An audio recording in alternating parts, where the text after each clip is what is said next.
जब वो पैदा हुआ तो वो अंधा था। आसपास के लोगों ने ये देखकर उसके बाप को कहा कि ये तो किसी बोझ से कम नहीं है, इसे तो मार देना चाहिए। अंधा होने की वजह से बमुश्किल उसे किसी स्कूल में एडमिशन मिला, लेकिन वो पढ़ने में बहुत होशियार था। 10th में 90% मार्क्स बनाने के बाद वो 11th में साइंस लेना चाहता था, लेकिन आंध्रा का कोई भी स्कूल उसे एडमिशन देने को तैयार ही नहीं था। कोर्ट में लड़ाई लड़ने के बाद उसे साइंस में पढ़ने को मिला। 12th में अच्छे मार्क्स बनाने के बाद वो IIT में पढ़ना चाहता था, लेकिन इंडिया की कोई भी IIT उसे एडमिशन देने को तैयार नहीं थी। इसके बाद उसने यूएस की नामी यूनिवर्सिटी MIT में अप्लाई किया और वो इंडिया का पहला ऐसा ब्लाइंड स्टूडेंट बना जिसे MIT यूनिवर्सिटी में एडमिशन मिला। इसके बाद वो चाहता तो अच्छी सैलरी पे वहां पे काम कर सकता था, लेकिन वो इंडिया आया और उसने अपने जैसे लोगों को हेल्प करने की सोची। इसके बाद उसने हैदराबाद में बोलांट इंडस्ट्री की स्थापना की और वहां पर दिव्यांग लोगों को नौकरियां भी दी और उन्हें सम्मान से जीना भी सिखाया। गाइस, जिसे लोग बोझ समझते थे, आज वही लड़का 100 करोड़ की कंपनी का मालिक है और अपने जैसे कई लोगों की जिंदगियां बदल रहा है। उनका नाम है श्रीकांत बुला।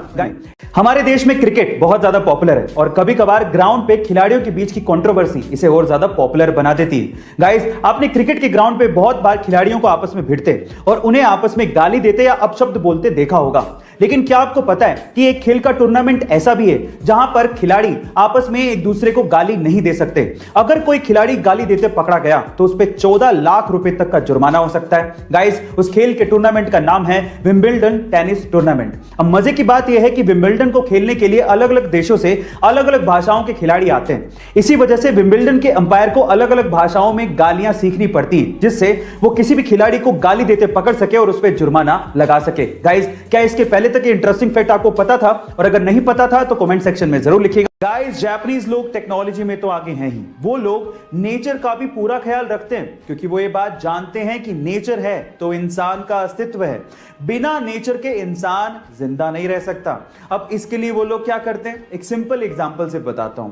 देखिए, वहां पर एक न्यूज़पेपर चलता है जिसका नाम है ग्रीन न्यूज़पेपर। अब क्या खास बात है इसकी, आप लोग जान के हैरान रह जाएंगे।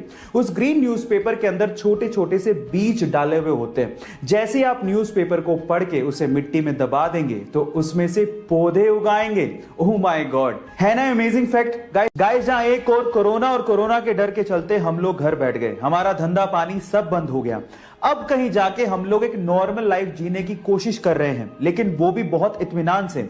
वहीं दूसरी ओर अक्षय कुमार इसी कोरोना काल में एक फिल्म शुरू करते हैं और उसे खत्म करके भी आ जाते हैं। जी हां गाइस, अक्षय कुमार की फिल्म बेल बॉटम दुनिया की ऐसी पहली फिल्म बन गई है जिसकी शूटिंग कोरोना काल में ही शुरू की गई और कोरोना काल में ही इसकी शूटिंग खत्म भी कर दी गई। ओह माय गॉड, और इसके लिए अक्षय कुमार ने पूरी टीम को धन्यवाद कहा है। गाइस, है ना अमेजिंग फैक्ट। 1999 में एलोन मस्क ने अपने दोस्तों के साथ मिलकर $10 मिलियन की इन्वेस्टमेंट के साथ X.com नामक कंपनी शुरू की।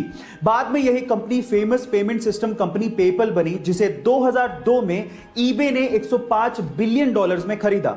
अब इस डील की वजह से एलोन मस्क को $165 मिलियन मिले। एलोन मस्क चाहते तो पूरी जिंदगी ऐशो आराम के साथ बिता सकते थे, लेकिन तब इनका पागलपन शुरू हुआ। इन्होंने लगभग $100 मिलियन SpaceX में डाले और लगभग $70 मिलियन टेस्ला में डाले।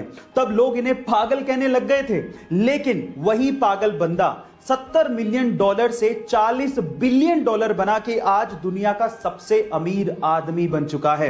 गाइस, है ना ये पागलपन। ऐसे ही अमेजिंग फैक्ट्स के लिए YouTube पे हमारे चैनल को सब्सक्राइब कर लीजिए और